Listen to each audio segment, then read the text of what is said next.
आज आपण लिंबाचं लोणचं करणार आहे गुळ टाकून. अगदी 10 ते 15 मिनिटात अगदी होतं. त्याच्यासाठी लिंब घेतली मी, 6 लिंब घेतलेली आहेत. तर बघ, लिंब आपल्याला पातळ सालीचीच घ्यायची आहे. बघू, लिंब आता गरम पाण्यामध्ये आपण भिजत घालणार आहे एक 10-15 मिनिटं. गरम पाणी,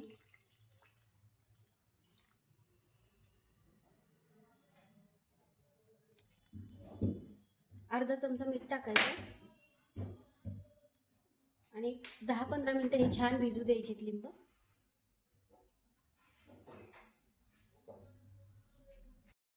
लिंब आपले भिजलेत, आता 10 मिनिटं झालेत, हे गरम पाण्यामध्ये होते. आता आपण याला स्वच्छ धुवून काढून घेऊ.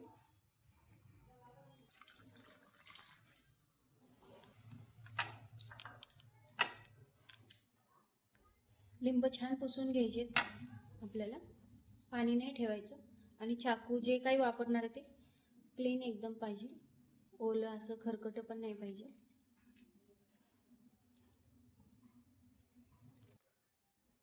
लिंब आपल्याला कट करून घ्यायचे.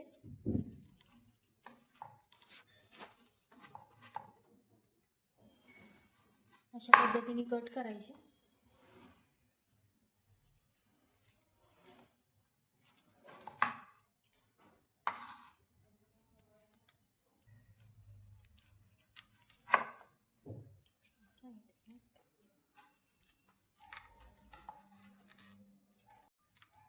लिंबातल्या बिया आपल्याला सगळ्या काढून घ्यायच्या.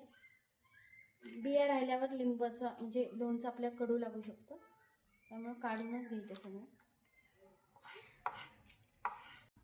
लिंब आपले कट करून झालेले. आता हे मिक्सरमध्ये आपण फिरून घ्यायचे.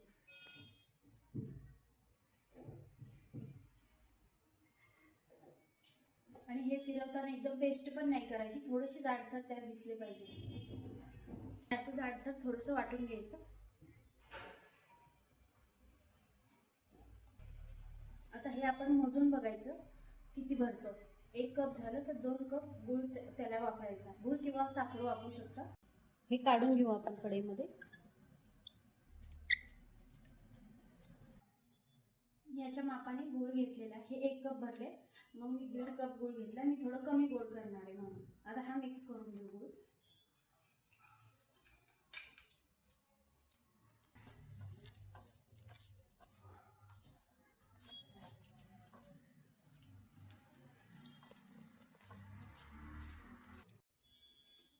आता आपण हे एकसारखं हलवत शिजवून घ्यायचं.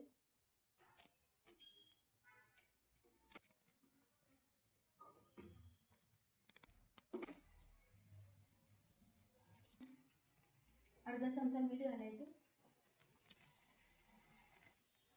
बेडगी मिरची ही कमी तिखट असते, ही 3 चमचे टाकते मी. हे छान मिक्स करून घ्यायचं.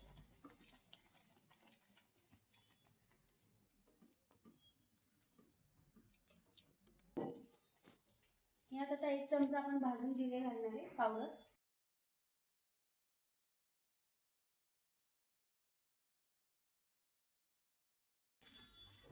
भाजलेले जिरे इथे ते मी बारीक करून घेते. थोडीशी जाडसरच ठेवायची म्हणजे छान होतं. जिऱ्याची पावडर टाकून घेऊ. एकदा छान मिक्स करायचं आहे.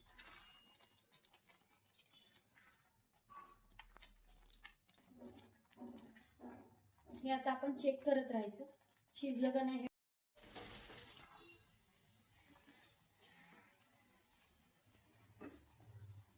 लोणचं आता होतच आलेलं आहे, अगदी थोडंसं बाकी म्हणून.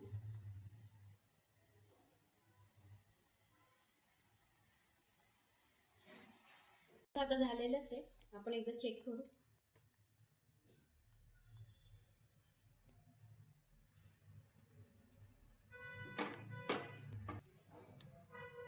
अशी एक तार व्हायला लागली ना त्याची, झाली की आपण गॅस बंद करून टाकायचा. एक तार होती तोपर्यंत त्याला शिजवून घ्यायचं. जास्त पण शिजवलं तर खूप घट्ट होईल. आंबट गोड चवीचं आपलं लोणचं छान झालेलं आहे. आणि त्याची हे पण छान झालेलं आहे, चिकटपणा पण मस्त आला, एक तार आलेली. आता गॅस बंद आणि तुमचं जर जास्त घट्ट झालं ना तर मग त्यात 2-3 लिंबाचा रस तुम्ही ॲड करायचा. खूपच पुढं गेलं जास्तच खूप